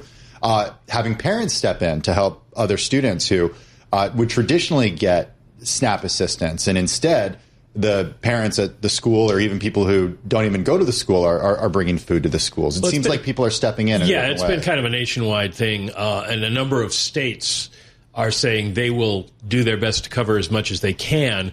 The administration has said those states will not be reimbursed, and of course they don't have the money to fund the entire program. All this SNAP money is federal money, so they've got to take it from somewhere else, and they won't have enough for a whole month. But there is certainly a rising effort to take care of it. We're going to get to the Fed, I promise, in a second. But this conversation really has me thinking about the way that a government dollar that goes out has this multiplier effect when it is spent by somebody buying something. Do we have any research on that? Do you have anything on the top of your head, Mike,